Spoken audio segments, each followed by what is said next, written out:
নমস্কার, বাংলা বাজারে সবাইকে স্বাগত। আমি অনিকেত চট্টোপাধ্যায়। শুরু করছি আমাদের অনুষ্ঠান মতামত। আজকের শীর্ষক আমেরিকা, রাশিয়া, চীন, নেপাল, বাংলাদেশের পরে এবারে সৌদি আরব। মোদিজির বিদেশ নীতি এক বিপর্যয়ের মুখে।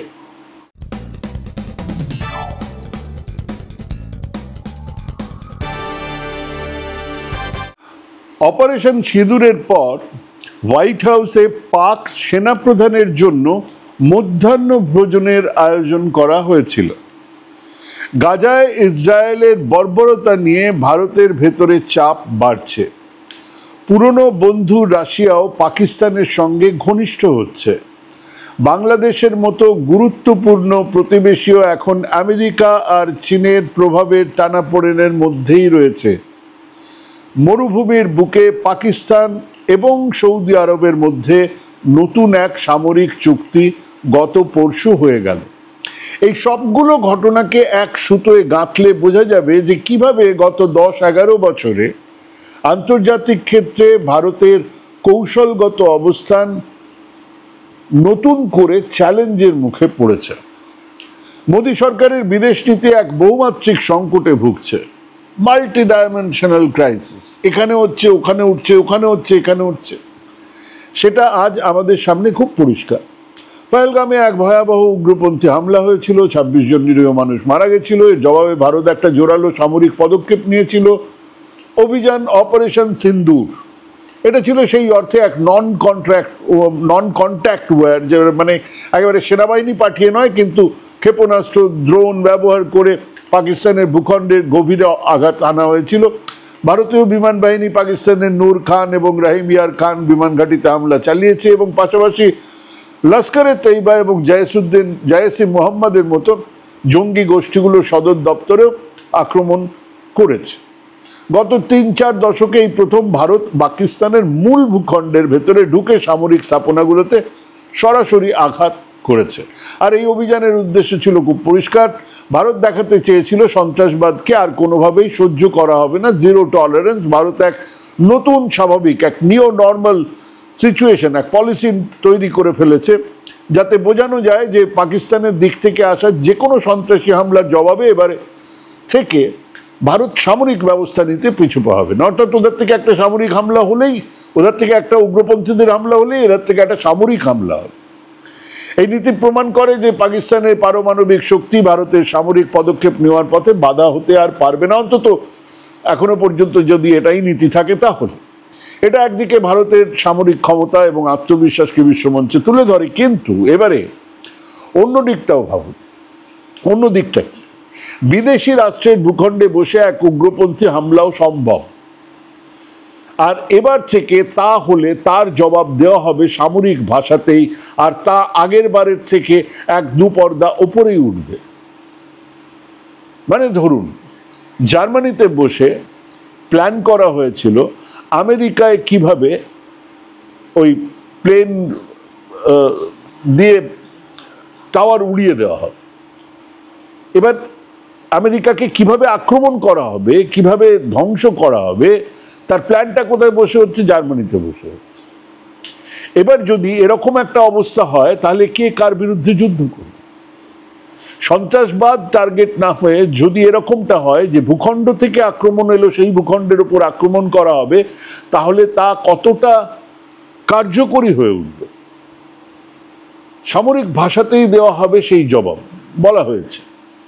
কিন্তু মুশকিলটা হলো যে সামরিক ভাষাতে জবাব দেওয়া হবে তা আগের বারের চেয়ে 2-1 পর্দা ওপরে উঠবেই। মানে আগের বারে যতটা হয়েছিল, এবারে যতটা হয়েছে অপারেশন সিন্দুরে, এর পরের বারে অপারেশন মঙ্গলসূত্র বা যাই হোক আর কি, সেটা আরো 2 পর্দা ওপরে উঠতেই হবে, করতেই হবে। এটাই স্বাভাবিক। মানে আগের বারের ক্ষয়ক্ষতির চেয়ে বেশি ক্ষয়ক্ষতির চাহিদা বাড়বে। এটাকেই বলে এসকালেটরি ল্যাডার, যুদ্ধের মইয়ে চেপে বসা। আলোচনার এক স্থায়ী মেকানিজম ছাড়া এই ধরনের এক নিও নর্মাল সিচুয়েশন যে কোনো সময় পুরোদস্তুর যুদ্ধ হয়ে উঠতে পারে। এবং মাথায় রাখুন, 2 দেশের কাছেই পরমাণু অস্ত্র আছে। কিন্তু সেই যাই হোক, যুদ্ধে গোটা 5 ভারতের বিমান হারানোর পরেও ভারতের ঘোষিত সামরিক সাফল্যের ঠিক পরে এক অপ্রত্যাশিত ঘটনা ঘটল। মার্কিন প্রেসিডেন্ট ডোনাল্ড ট্রাম্প হোয়াইট হাউসে পাকিস্তানের সেনা প্রধান আসিম মুনিরকে মধ্যাহ্নভোজে আমন্ত্রণ জানালেন। এটা এক নজিরবিহীন ঘটনা। সাধারণত একজন মার্কিন প্রেসিডেন্ট কোনো দেশের রাষ্ট্রপ্রধান সরকারের প্রধানকে এনে এরকম সম্মান দেন, কিন্তু মুনির পাকিস্তানের কোনো রাষ্ট্রপ্রধান নন। একজন আর্মি চিফ অফ স্টাফকে ডিনারের নেমন্তন্ন তো এমনি এমনি ছিল না। এবং তার সঙ্গে লাগাতার ট্রাম্প সাহেব দাবি করে গেলেন যে উনিই মধ্যস্থতা করেছেন, যার ফলে যুদ্ধ থেমেছে। পাকিস্তান সেই প্রচেষ্টাকে সাধুবাদ জানিয়েছে, অর্থাৎ পাকিস্তানের থেকে বিরোধিতা তো নয়, বরঞ্চ সমর্থন এসছে। ভারতের বিদেশ দপ্তর ইত্যাদি থেকে এই দাবির বিরোধিতা করা হয়েছে, কিন্তু আমরা প্রধানমন্ত্রীর মুখে এই দাবির বিরুদ্ধে একটা কথাও শুনিনি। উনি বলেছেন আমরা আমাদের মতন করে লড়েছি, আমরা আমাদের, কিন্তু ওই যে ট্রাম্প সাহেব যে মিথ্যে কথা বলছেন, এই কথা ওনার মুখ থেকে বেরোয়নি। এখন ভাসুর ভাদ্রবউ তো নয়, সরাসরি তো বলাই যায় যে উনি যা বলছেন সেটা সত্যি নয়, কিন্তু আমরা শুনি। একবার নয়, অনেকবার বিভিন্ন বৈঠকের শেষে ট্রাম্প সাংবাদিকদের বলেছেন, খুব কম করে 30-32 বার, তিনি ভারত এবং পাকিস্তানকে এক পারমাণবিক যুদ্ধের দ্বারপ্রান্ত থেকে ফিরিয়ে এনেছেন। এই জন্য তিনি মুনির এবং ভারতের প্রধানমন্ত্রী মোদী দুজনকে ধন্যবাদও জানিয়েছেন। কাজেই ট্রাম্পের এই মন্তব্যের ফলে ভারতের অপারেশন সিঁদুরের উদ্দেশ্য যাই থাকুক না কেন, তার আলটিমেট রেজাল্ট নিয়ে প্রশ্ন তো উঠবেই। কিছুটা ম্লান হয়ে যাওয়া অপারেশন সিঁদুর, এবং এমনকি দেশের মধ্যেও যে জাতীয়তাবাদের ঢেউ ওঠার কথা ছিল, এত বড় একটা, মানে এটা তো জাস্ট ওই বালাকোটের পরে একটা সার্জিক্যাল স্ট্রাইক নয়, বালাকোটের সময়কার, এটা একটা পুরোদস্তুর আক্রমণ, ভূখণ্ডে ঢুকে আক্রমণ। তো যে জাতীয়তাবাদের ঢেউ তোলার কথা ছিল, ওঠার কথা ছিল, অন্তত বিজেপি ক্ষমতায় আছে সেই জন্যে আমরা দেখতে পাইনি। কেন দেখতে পেলাম না? আর কমাসের মধ্যে অপারেশন সিঁদুর অবলিভিয়ানে চলে গেছে। দেখুন, সেটা নিয়ে আর কোনো আলোচনা নেই। দেশের ভেতরে বিরোধীদের কেবল একটা প্রশ্নের মুখে একটা কথাও বলতে পারেননি প্রধানমন্ত্রী মোদী। ভারতের আক্রমণের ফলেই যদি পাকিস্তান হাঁটু মুড়ে বসেই পড়েছিল, তাহলে একতরফা যুদ্ধবিরতি না ডেকে পাকিস্তান অকুপায়েড কাশ্মীর দখল করা হলো না কেন? প্রিয়কে দখল করে নেওয়া যেত। এক হাস্যকর দাবি, তবুও এই প্রশ্নের মুখে মোদী শাহকে বিব্রত দেখিয়েছে। এটা কোনো দাবিই হতে পারে না। আমরা পাকিস্তান অকুপায়েড কাশ্মীর ছিনিয়ে নেব, এই ধরনের উন্মাদের মতন যুদ্ধ হুঙ্কার দেওয়ার কোনো মানে হয়? এসব বলেছেন বলেই এই প্রশ্নগুলো উঠছে। সংসদে দাঁড়িয়ে বলেছেন আমরা প্রিয়কে ছিনিয়ে নেব, অমিত শাহ বলেছেন।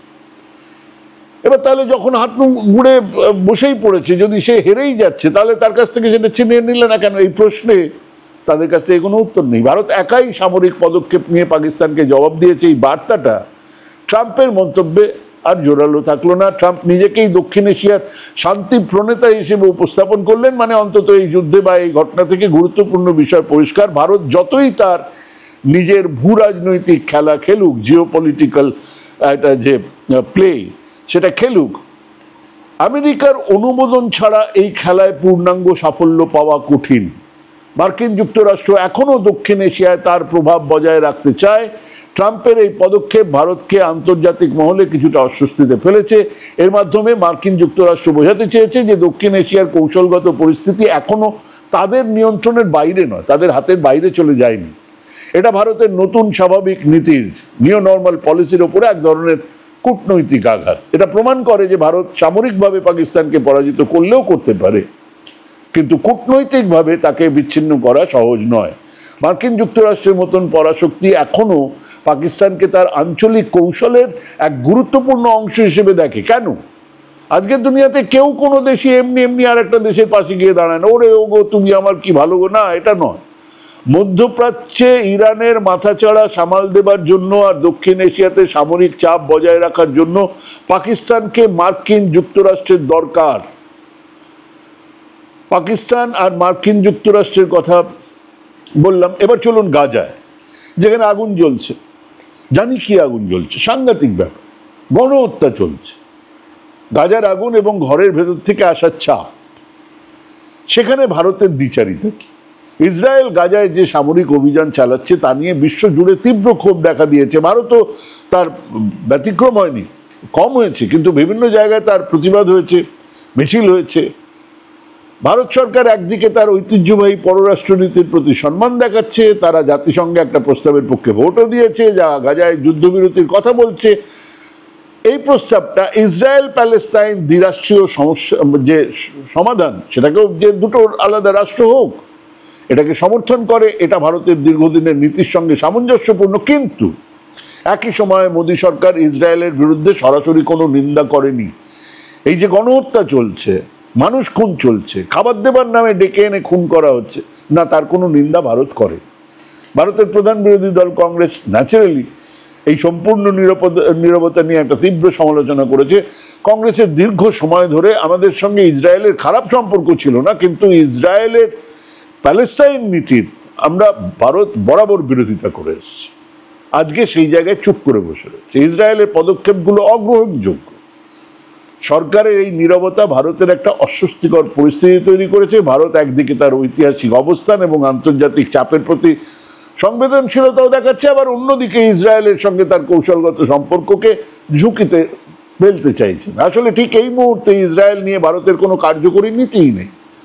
ভারত কেবল সময়ের দিকে তাকিয়ে আছে, যদি সময় কোনো উপায় বের করে দেয় তাহলে হবে। ভারতের ভেতরে গাজার সমর্থনে সিভিল সোসাইটির প্রতিবাদ সীমিত ছিল। এর একটা বড় কারণ বিজেপি শাসিত রাজ্যগুলোতে পুলিশের কড়াকড়ি আর দমনমূলক নীতি।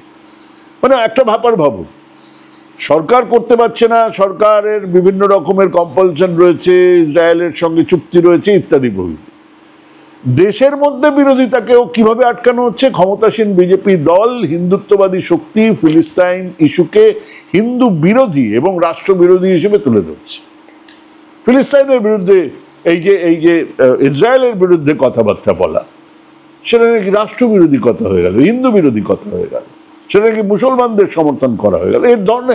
এক ধরনের ইসলামোফোবিয়া তৈরি করা হয়েছে। সংসদের ভেতরে বেশিরভাগ রাজনৈতিক দলের নীরবতা সেই কথা বলছে। সরকারের এই দ্বিচারিতা আর তার নৈতিক অবস্থানকে দুর্বল করে দেয়। এটা পরিষ্কার করে দেয় যে পররাষ্ট্রনীতি শুধু আন্তর্জাতিক সম্পর্ক নয়, এটা অভ্যন্তরীণ রাজনীতিকেও প্রভাবিত করে। এই ধরনের অসঙ্গতি সরকারের জন্য মোটেই ভালো লক্ষণ নয়। এটা ভারতের এক সময়কার শক্তিশালী সুসংহত ভাবমূর্তি হারিয়ে এখন একটা আন্তর্জাতিক বিতর্ক বাদই দিলাম, অভ্যন্তরীণ বিতর্কের শিকার হচ্ছে। পররাষ্ট্রনীতির এই জটিলতা দেশের ভেতরে সরকারের ভাবমূর্তিকে দুর্বল করছে। এবার চলুন রাশিয়ার দিকে। ঐতিহ্যগতভাবে ভারত এবং রাশিয়া খুব ঘনিষ্ঠ বন্ধু, আজ থেকে না, শুরুর থেকে। না, আমাদের এখানকার যে 5 ইয়ার প্ল্যানিং সেটা রাশিয়া থেকে নেওয়া। আমাদের সঙ্গে রাশিয়ার প্রথম যে আমাদের এখানকার যে বড় শিল্প, ভারী শিল্প, সেগুলো রাশিয়ার সাহায্যে তৈরি হয়েছে, রাউরকেল্লা থেকে শুরু করে। কিন্তু সেই ইউক্রেন যুদ্ধের পরে বিশ্বের যে জিওপলিটিক্যাল যে সিচুয়েশন, অনেক চেঞ্জ হয়েছে। রাশিয়া এখন নতুন কৌশলগত অংশীদার খুঁজছে, আর পাকিস্তান তাদের জন্য একটা আকর্ষণীয় বিকল্প হয়ে উঠছে। কেন? পাকিস্তান রাশিয়া এখন বাণিজ্য, জ্বালানি খাতে সম্পর্ক বাড়াতে আগ্রহী। পাকিস্তানের প্রধানমন্ত্রী শাহবাজ শরীফ রাশিয়ার প্রেসিডেন্ট ভ্লাদিমির পুতিন বৈঠক করেছেন। দুদেশ গম, চালের মতন পণ্যের জন্য বাণিজ্য চুক্তি করছেন। তারা নিজেদের মুদ্রায় লেনদেনের জন্য একটা নির্ভরযোগ্য ব্যাংকিং চ্যানেল তৈরি করতে চাইছেন। মানে আমরা যেরকম টাকা, ওরকম পাকিস্তানের টাকা দিয়ে রাশিয়ার জিনিসপত্র কেনা। রাশিয়া পাকিস্তানকে তেল সরবরাহ করছে। এর ফলে দুদেশের বাণিজ্য অনেকটা বেড়েছে। পাকিস্তানের 39 বছরের পুরনো বাণিজ্য বিরোধ যা ছিল রাশিয়ার সঙ্গে, সেটা মিটিয়ে ফেলেছে। আর আমরা সেখানে পুরনো বন্ধুদের ধরে রাখতে পারছি না। এর ফলে রাশিয়ার জন্য পাকিস্তানে বিনিয়োগের পথ খুলে যাবে। রাশিয়ার এই পদক্ষেপ ভারতের জন্য এক নতুন চ্যালেঞ্জ। রাশিয়া পাকিস্তানকে এশিয়ায় তার ঐতিহ্যবাহী অংশীদার বলে অভিহিত করছে। এটা শুধু অর্থনৈতিক সম্পর্ক নয়, এর পেছনে কৌশলগত কারণ আছে। ইউক্রেন যুদ্ধের কারণে রাশিয়ার ওপর পশ্চিম দেশগুলোর যে নিষেধাজ্ঞা আছে, রাশিয়া এখন নতুন বাজার, নতুন বন্ধু খুঁজছে। পাকিস্তান তার ভূরাজনৈতিক অবস্থানের কারণে রাশিয়ার জন্য এক ভালো বিকল্প। আর এই বিকল্পের সূত্রপাত কোথা থেকে? রাশিয়া চীন সম্পর্ক ভালো হয়েছে। চীন পাকিস্তানের সম্পর্কই সেখান থেকে নিয়ে গেছে। রাশিয়া ভারতের সঙ্গে পাকিস্তানের সম্পর্ককে একটা ভারসাম্যপূর্ণ করতে চায়, যাতে ভারত পুরোপুরি পশ্চিমের দিকে ঝুঁকে না পড়ে। মানে তুমি আবার ট্রাম্পের সঙ্গে হে হে করতে গেলে আমি কিন্তু পাকিস্তানের সঙ্গে সম্পর্ক ভালো করব। এই ঘটনা ভারতের বহুমুখী জোট বা মাল্টি অ্যালাইনমেন্ট নীতির উপরে চাপ তৈরি করছে। ভারত যদি পশ্চিমের সঙ্গে সম্পর্ক বাড়ায়, তাহলে রাশিয়া তার জবাব দেবে পাকিস্তানের সঙ্গে সম্পর্ক বাড়িয়ে। এটা ভারতকে একটা জটিল সমীকরণের মধ্যে ফেলে দিয়েছে, যেখানে তার সবচেয়ে পুরনো বন্ধু এখন তার প্রতিপক্ষকেই পাশে টানছে। এবার চলুন পড়শি রাষ্ট্র বাংলাদেশে রাজনৈতিক পরিবর্তনের পরে নতুন এক অন্তর্বর্তীকালীন সরকার তৈরি হয়েছে। মোহাম্মদ ইউনূস রাষ্ট্রপ্রধান। তাকে মার্কিন যুক্তরাষ্ট্রের ঘনিষ্ঠ বলে মনে করা হয়, ট্রাম্প ঘনিষ্ঠ বলে না মনে করা হয়। ওভারঅল মার্কিন যুক্তরাষ্ট্রের সঙ্গে ওনার সম্পর্ক বরাবরই খুব ভালো। এই নতুন প্রেক্ষাপটে মার্কিন যুক্তরাষ্ট্র বাংলাদেশে যৌথ সামরিক মহড়া চালাচ্ছে, খুব গুরুত্বপূর্ণ। এই মহড়াগুলোতে আপাত দৃষ্টিতে মানবিক সহায়তা, দুর্যোগ ব্যবস্থাপনা ইত্যাদির জন্য হলেও আসল ব্যাপারটা আলাদা, কৌশলগত গুরুত্ব অনেকটা।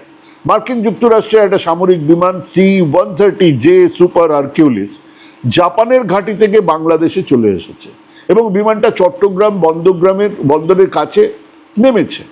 চট্টগ্রাম বন্দর ভারতের উত্তর পূর্বাঞ্চল, মায়ানমারের রাখাইন রাজ্যের খুব কাছে।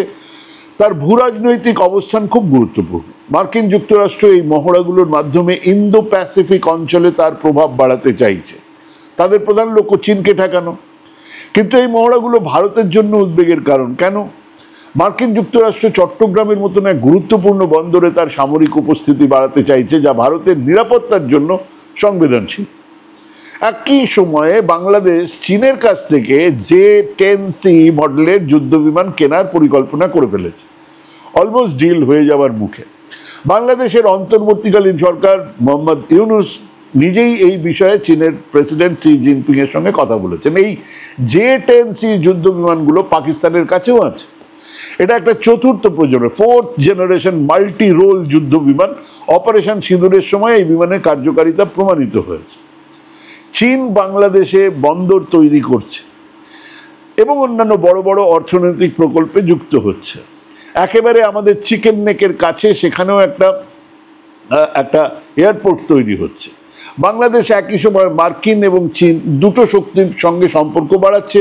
বাংলাদেশের নতুন সরকার দুই পরাশক্তির প্রতিযোগিতার মধ্যে একটা ভারসাম্য রক্ষার চেষ্টা করছে। মানে তুমিও দাও, আমরা দুজনের কারোর কাছেই পুরোপুরি যাচ্ছি না, কিন্তু তুমি না দিলে ও দেবে, ও না দিলে তুমি দেবে। তারাও তাদের যে জিওপলিটিক্যাল ইন্টারেস্ট, ভূরাজনৈতিক ইন্টারেস্ট, তারা বাংলাদেশকে এই জায়গায় সাহায্য করছে। অর্থনৈতিক সামরিক উন্নয়নের জন্য তাদের দুজনকেই প্রয়োজন।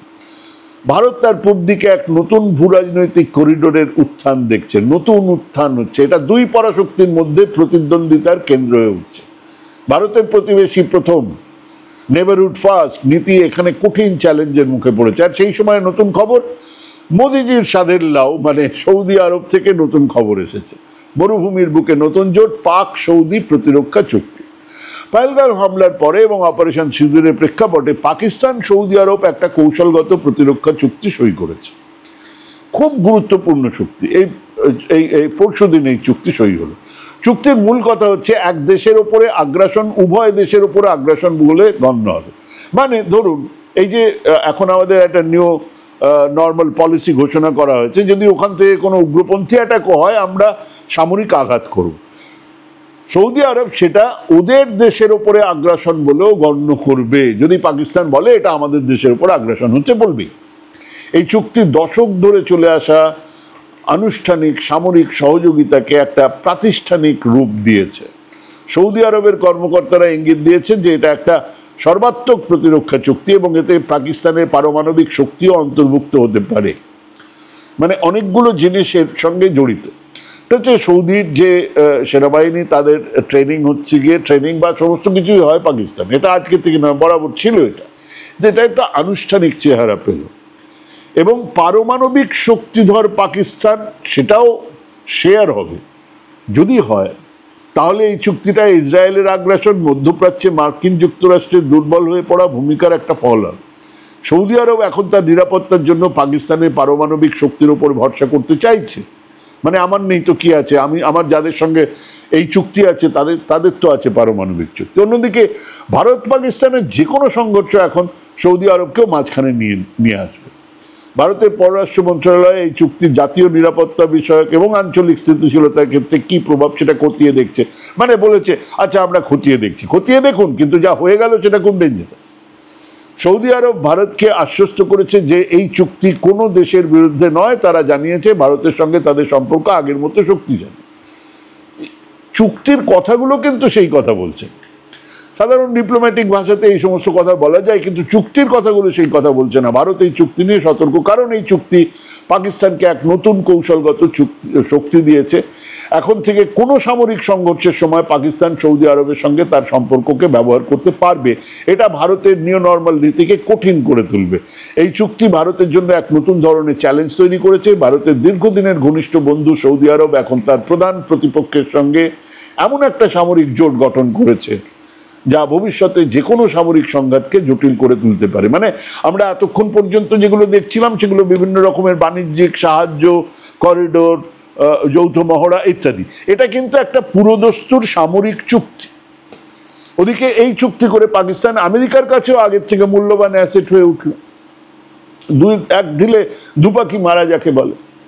মধ্যপ্রাচ্যে পাকিস্তানের কদর বাড়লো। মাথায় রাখুন, পাকিস্তান ইরানের বিস্তৃত সীমান্ত। আমরা দেখলাম অপারেশন সিঁদুরের মতো এক তথাকথিত ঘোষিত সফল সামরিক পদক্ষেপ আন্তর্জাতিক কূটনৈতিক মঞ্চে ভারতের জন্য নতুন চ্যালেঞ্জ তৈরি করেছে। গাজায় ইসরায়েলের পদক্ষেপ নিয়ে সরকারের দ্বিচারিতা অভ্যন্তরীণ রাজনীতিতে চাপ তৈরি করছে। রাশিয়া, চীনের মতো ঐতিহ্যবাহী অংশীদারেরা এখন পাকিস্তানের সঙ্গে কৌশলগত সম্পর্ক গভীর করছে। আমরা দেখলাম শি জিনপিং এর সঙ্গে দীর্ঘ সময় ধরে পাকিস্তানের রাষ্ট্রপ্রধানের আলোচনা, এবং সেটা কেবলমাত্র বাণিজ্য নয়, সেটা বিভিন্ন সম্পর্ক সেখানে আছে। তো সেগুলো করেছে। বাংলাদেশের দুটো পরাশক্তি, বাংলাদেশ মধ্যিখানে চীন এবং আমেরিকার মধ্যিখানে একটা নতুন ভারসাম্য নিয়ে নতুনভাবে চলা শুরু করছে। ভারতের পূর্ব সীমান্তকে সংবেদনশীল করে তুলবেই স্বাভাবিকভাবে। আর সৌদি আরবের সঙ্গে পাকিস্তানের সামরিক চুক্তি ভারতের পশ্চিমাংশে একটা নতুন জোটের জন্ম দিচ্ছে। সবকটা ঘটনাগুলোকে যদি একসঙ্গে দেখি তাহলে বিপর্যয় শব্দটা সবচেয়ে উপযুক্ত শব্দ মনে হতে বাধ্য। ভারত তার বিদেশ নীতি নিয়ে এক বিপর্যয়ের মুখে দাঁড়িয়ে আছে। এটা নিশ্চিত যে মোদী সরকারের বিদেশ নীতি এক জটিল বহুমাত্রিক চ্যালেঞ্জের মুখোমুখি। যে চ্যালেঞ্জ বুঝে ওঠার, তা সামাল দেবার ক্ষমতা এই সরকারের নেই। ভারতের নেভার ফার্স্ট, প্রতিবেশীদের প্রথম অংশীদার বানাও, সে পথ তো কবেই গেছে। অনাবশ্যক এক হেজিমনি, এক দাদাগিরি তৈরি করতে গিয়ে একজন প্রতিবেশীর কাছেও ভারতের পুরনো অবস্থান আর নেই। অন্যদিকে আন্তর্জাতিক ক্ষেত্রে এক ওপর চালাকি করতে গিয়ে সেখানেও এই জন্মদিনের বার্থডে কার্ড ছাড়া আর কিছুই জুটছে না। মনমোহন সিং নিজের লেখা কিছু বই, উপনিষদের অনুবাদ দিয়েছিলেন বারাক ওবামাকে। আমাদের মোদিজি জো বাইডেন পত্নীকে দিয়েছিলেন 7.5 ক্যারেট মানে 7.5 ক্যারেটের হিরে আর পশমিনা শাল। মনমোহন সিং এর সময় ভারতের শর্তে ভারত আমেরিকা পারমাণবিক চুক্তি হয়েছিল। মোদিজির সময় 50% ট্যারিফের চাপে পড়েছে ভারত। ভারতের দীর্ঘ সময় ধরে মেনে আসা জোট নিরপেক্ষ বিদেশ নীতি আজ পৃথিবীতে অচল, এটা তো সত্যি। কিন্তু এই মুহূর্তে মাথা তুলতে থাকা চীন আর আমেরিকার মধ্যে এক ভারসাম্যের জায়গা খুঁজে বার করতে না পারলে আগামী দিনে ভারতের বিচ্ছিন্নতা বাড়বে। আর এসবের আগে সবথেকে বেশি জরুরি পড়শি দেশগুলোর সঙ্গে এক সুন্দর সহাবস্থানের পরিবেশ গড়ে তোলা। আকারে আয়তনে বিশালতার সুযোগে দাদাগিরি চাপিয়ে দেবার রাজনীতি এখন অচল। তাকিয়ে দেখুন না, দুই কোরিয়ার দিকে, দুজনেই গোটা পৃথিবীতে নিজেদের জানান দেয়, নিজেদের স্বাধীন সত্তা বজায় রেখেই। অতটুকু দেশ, যুদ্ধ বিধ্বস্ত ইউক্রেন, এখনো মাথা তুলেই দাঁড়িয়ে আছে। আজকের পৃথিবী সহাবস্থানের পৃথিবী চায়। নিজেদের স্বার্থ ক্ষুণ্ণ না করেও সহাবস্থানের রাস্তাতে চলা যায়, এটা ভারতের আজ আগামীকালের রাষ্ট্রপ্রধানদের বুঝতেই হবে। ভাবুন, ভাবতে থাকুন। ভাবাটা খুব জরুরি। ভাবা প্র্যাকটিস করুন। ভালো থাকবেন, সুস্থ থাকবেন। আজকে এখানেই শেষ করছি। নমস্কার।